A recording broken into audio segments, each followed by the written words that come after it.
Some losses hurt, but this one goes straight through the walls. Avoidance built to survive. Avoidants are trained sometimes from childhood to detach from pain before it reaches their core. They don't collapse when something ends. They analyze it, they explain it away, they shrink it into something manageable. They tell themselves it wasn't that deep, that they're fine, that distance is clarity, and emotional neutrality is strength. On the surface, it looks like resilience. In reality, it's a survival system designed to keep vulnerability out at all costs. But this loss doesn't ask permission to enter that system.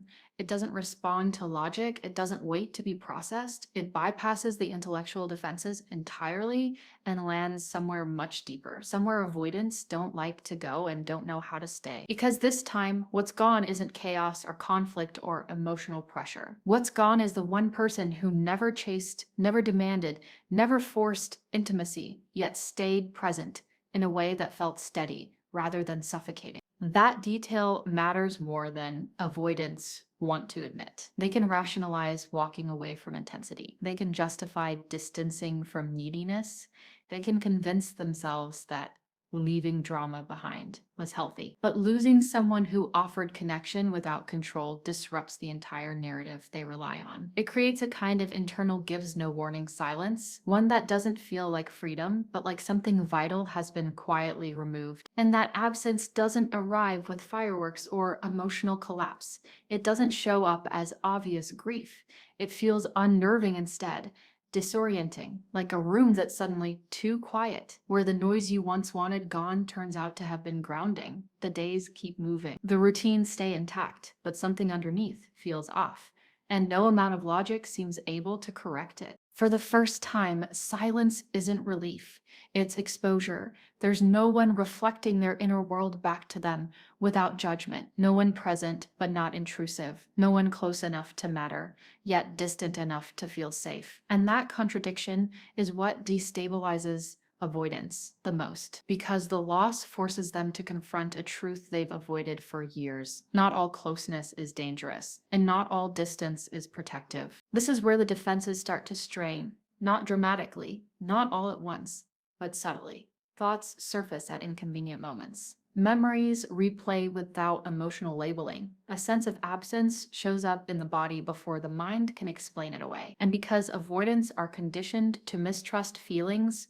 they can't control, this unfamiliar discomfort doesn't register as grief.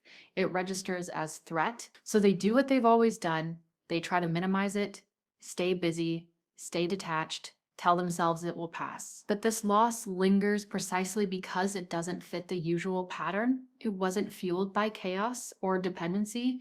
It didn't demand they be more than they could give. It simply existed, and losing something that gentle exposes just how fragile the emotional walls actually are. So this is the loss that bypasses their defenses, not because it was overwhelming, but because it was safe. And once that kind of presence is gone, avoidance stops feeling like protection. It starts to feel like the very thing that made the loss permanent. Avoidants don't heal by processing emotions. They heal by avoiding them. That sentence alone explains why their version of moving on often looks so convincing at first.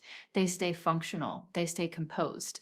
They return to routines quickly. They talk about the breakup or loss with calm language, logical explanations, and an almost unsettling level of emotional neutrality to the outside world. It appears as if they've already healed. In reality, what you're witnessing isn't healing at all.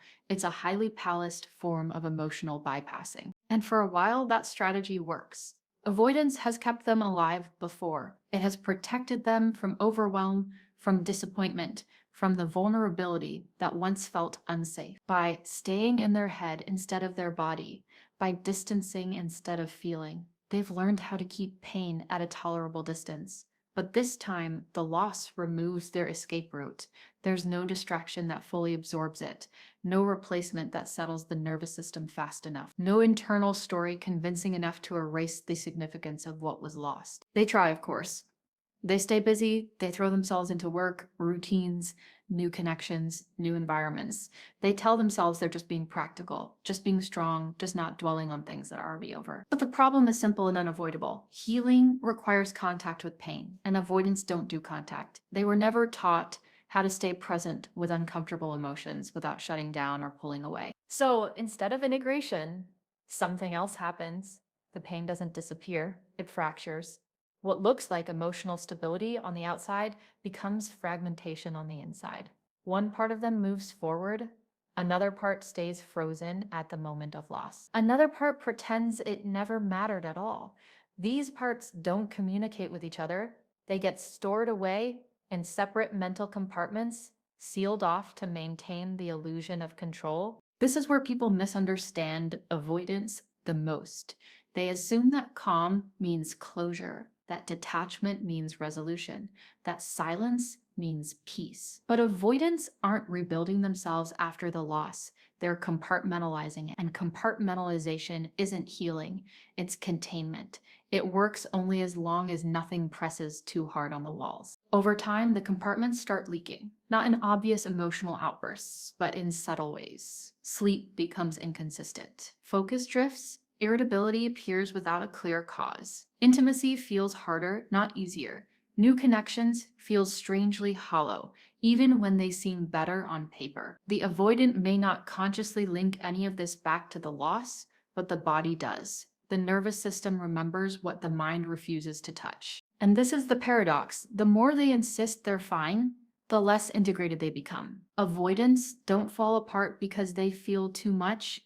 They fall apart because nothing is allowed to be felt all the way through. Emotions that aren't processed don't vanish. They go underground. They resurface later as numbness, restlessness, or a quiet dissatisfaction that follows them into future relationships. From the outside, it still looks like strength. They're not begging, they're not spiraling, they're not reaching out. But internally, there's no true resolution, only postponement. Healing was never the absence of pain. It was the willingness to stay with it long enough for it to transform. And that's the step avoidants skip. Not because they don't care, but because contact itself feels like danger. So they keep moving, keep avoiding, keep calling it healing, until one day they realize they didn't rebuild after the loss at all. They just learned how to live around the damage. And the cost of that avoidance quietly compounds over time. The breakdown doesn't happen when you leave. It happens when you stop being reachable. That distinction is everything when it comes to avoidance. They can tolerate distance as long as it feels reversible. They can handle separation if there's still an invisible thread. They believe they can pull on later. As long as they sense you're still emotionally accessible, still open to conversation, still responsive, still there if they decide to return, their nervous system remains relatively regulated. Control in their world isn't about closeness, it's about optionality. That's why the initial loss often looks uneventful. There's no panic, no visible distress, no frantic attempts to repair. Internally, there's an assumption. This isn't final, even if they don't plan to come back. The belief that they could is enough to keep them steady. The door doesn't need to be used, it just needs to stay unlocked. But something very different happens when you disappear without hostility, without begging, without explanation. No accusations, no emotional bargaining, no dramatic goodbye, just absence. Clean, quiet, and self-contained. That's the moment control collapses. Not because they miss you in a romantic sense, but because the option of access has been removed. And this collapse doesn't announce itself emotionally. Avoidants don't suddenly feel overwhelmed, sadness, or longing the way others might. Instead, it shows up physiologically. The body reacts before the mind has time to construct a defense. Sleep becomes disrupted. They wake up tired despite rest. Their thoughts loop without clear emotional content. Focus disappears, replaced by a vague restlessness they can't explain.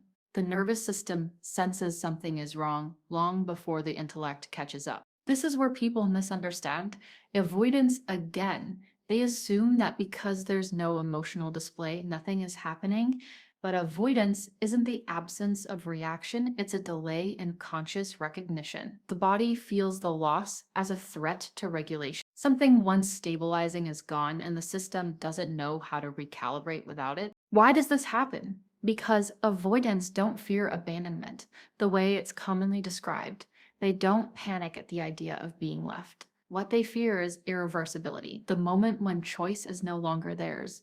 The moment when distance stops being strategic and becomes permanent. As long as they believe the connection exists in potential, they remain calm. When potential is removed, the illusion of control fractures, and that fracture isn't about love in the romantic sense, it's about autonomy, about the loss of a stabilizing external reference point they didn't even realize they were using. You were part of their emotional ecosystem, not by demanding closeness, but by being consistently there without intrusion. When that presence vanishes completely, the system has nothing to regulate against. So they search for it unconsciously. They check habits, revisit old routines, feel drawn to places, times, or memories associated with you, not because they've suddenly become emotionally expressive, but because the nervous system is trying to restore equilibrium. And without access, without confirmation, without reassurance, even indirect reassurance, the system stays unsettled. This is the moment people often mistake for indifference. They don't reach out, they don't chase, they don't confess, but internally, something has shifted. Control, once maintained through distance and detachment, no longer works. Avoidance stops providing relief.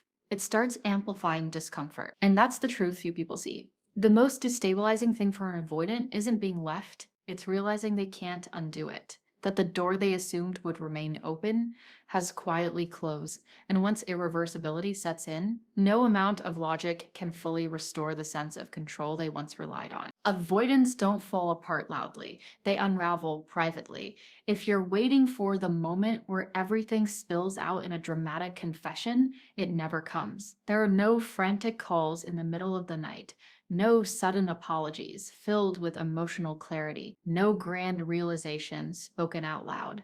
Avoidants don't process collapse through expression, they process it through containment. And that means the deterioration happens quietly, almost invisibly, where no one else can see it. On the surface, life continues as normal. They show up to work, they maintain routines, they even appear calm, composed, and unaffected. But internally, something begins to fray. Not all at once, slowly, in fragments. The mind starts replaying moments they never allowed themselves to fully register while the relationship was still alive. Small interactions, subtle gestures, times when you were present without asking for anything in return. These memories surface without warning, not as nostalgia, but as unfinished emotional business. They don't revisit these moments with clarity or self-compassion. They revisit them with confusion. There's no clear narrative to attach to the feeling, just a sense that something was missed. Something mattered more than they let themselves admit at the time. And because avoidants are disconnected from emotional language, this recognition doesn't arrive as grief, it arrives as restlessness, as irritability, as a vague heaviness that doesn't respond to logic. This is where guilt begins to emerge, but not the kind that comes with insight. It's guilt without context, guilt without a storyline. They don't think, I hurt someone I loved. They feel something closer to something went wrong and I don't understand how. That lack of emotional framing makes the experience even more destabilizing. There's no clear problem to solve, no action to take, no apology that feels sufficient or even accessible. Alongside guilt comes longing. But again, not in a recognizable form. It's not longing for reunion. It's not missing you in a way that prompts action. It's longing without language, a pull towards something undefined, a sense of absence that doesn't attach to a plan or a desire, only to a quiet awareness that something stabilizing once existed and no longer does. And the worst part of this internal unraveling is the not knowing. Avoidants don't understand why they feel this way. They don't connect the dots consciously. Their mind keeps searching for explanations that don't quite fit stress, timing, burnout, external pressures, anything except the truth that would require emotional contact. So the feeling lingers, unnamed and unresolved, cycling through their system without release. This is why their collapse doesn't look like collapse at all. There's no moment you can point to and say, this is when it hit them. It hits them in waves they don't recognize as waves. It shows up in decreased motivation, in shallow connections that don't satisfy, in a growing sense of emotional disorientation. They may even convince themselves that something is wrong with them now, rather than acknowledging what was lost. And slowly, a realization forms, not fully conscious, but persistent. Something vital is missing, not excitement, not drama, not intensity, stability, presence, a calm kind of connection they didn't value until it was gone. And unlike other losses they've avoided before, this one doesn't resolve through distance. It deepens because distance is what created it. And that's the quiet devastation of avoidance. They don't get the relief of emotional release. They don't get the clarity of grief. They don't get closure. They get a silent unraveling, carried alone, with no noun to name it, and no sense that it can be undone. They only know that whatever is missing isn't coming back, and the silence they once relied on now echoes with that truth. The person they lost wasn't demanding, that's why the loss is unbearable. Avoidants are conditioned to believe that distance keeps them safe and closeness costs them freedom. So when a relationship ends, they often tell themselves it was inevitable, that the dynamic was unsustainable, that leaving was an act of self-preservation. That story usually works when the person they walked away from fit the role they've learned to fear, but this time it doesn't hold because you didn't. You weren't overwhelming. You weren't emotionally intrusive. You didn't ask them to be more than they were capable of being. You didn't crowd their space or collapse when they pulled back. You didn't demand constant reassurance or force conversations they weren't ready to have. In fact, you did the opposite of what avoidance expects. And that's precisely why the loss cuts so deep. You were the exception. The rare presence that felt safe without pressure, the kind of closeness that didn't threaten their autonomy. You allowed space without disappearing. You offered connection without control. You didn't chase when they withdrew, but you also didn't punish them for needing distance. That balance is something avoidants don't encounter often, and when they do, they don't always recognize its value in real time. At the moment, it felt neutral, manageable, non-threatening, which paradoxically made it easy to underestimate. Avoidants are trained to respond to intensity, not steadiness. They notice what overwhelms them. They react to what feels urgent. What's calm and consistent fades into the background, mistaken for something that will always be there, something that doesn't need protecting. So when that presence disappears, the realization arrives late and without mercy. Losing drama is easy to rationalize. Losing safety is not, because safety doesn't challenge their defenses. It exposes them. It quietly asks a question they've spent years avoiding.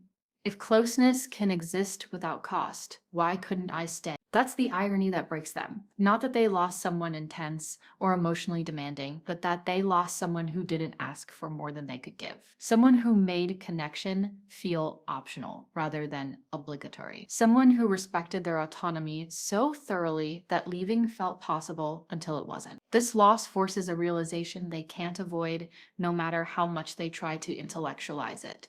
If they couldn't hold on to safety, what can they hold on to? If even a low-pressure, non-invasive connection was too much, then the problem can't be closeness itself. It has to be something deeper, something internal, and that conclusion is far more destabilizing than any argument or confrontation could have been. Because now avoidance notices its own cost, not in theory, but in consequence. The very strategies that once protected them are revealed as the reason they lost the one thing that didn't threaten them at all.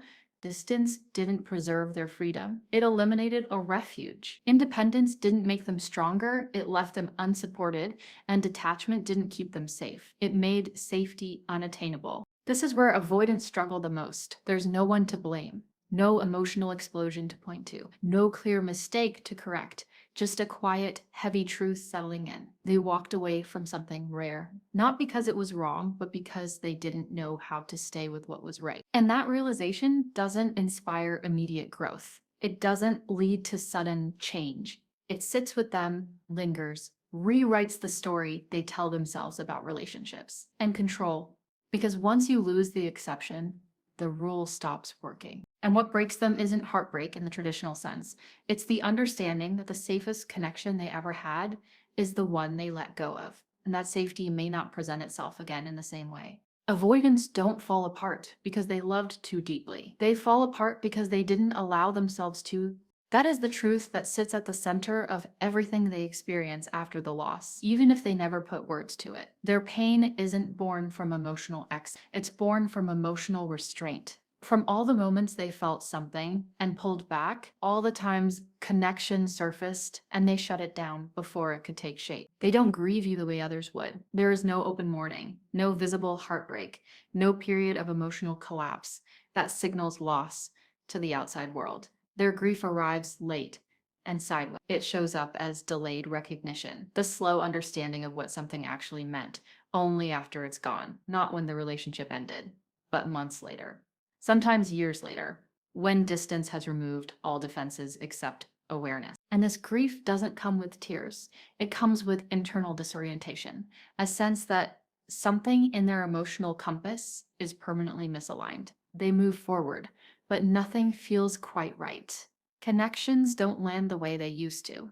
Intimacy feels both desired and unreachable. There's an underlying tension between wanting closeness and fearing the vulnerability it requires. And without you there, that tension has nowhere to resolve. What makes this especially devastating is that they can't point to a single moment where everything went wrong. There's no explosion, no betrayal, no defining mistake that explains the loss. Just a gradual pulling away that felt safe at the time and irreversible in hindsight. That lack of a clear rupture denies them the clarity most people rely on to grieve. Instead, they're left with an abstract sense of loss that follows them quietly, without ceremony. And here's the part that's hardest to accept.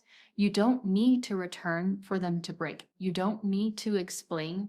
You don't need to confront them with what they lost. Your absence already did the work. The finality of your disappearance forces the realization they avoided while you were still there. As long as you were reachable, their systems stayed intact. Once you weren't, the truth had space to settle. That truth isn't that they failed you, it's that avoidance cost them something they can't easily replace. It cost them a connection that didn't demand more than they could give, yet offered more than they understood how to receive. It cost them the chance to learn that intimacy doesn't always come with loss of self. And realizing that too late creates a kind of regret that doesn't resolve. It integrates. Some losses don't teach avoidance to heal. They teach them what avoidance costs, when the lesson can no longer change the outcome. By the time the insight arrives, the opportunity has passed. The person is gone. The door is closed. And growth, if it happens, happens without you there to witness it. This is why the impact of your absence is deeper than any argument or plea could have been. You didn't need to make them understand. You didn't need to prove your value.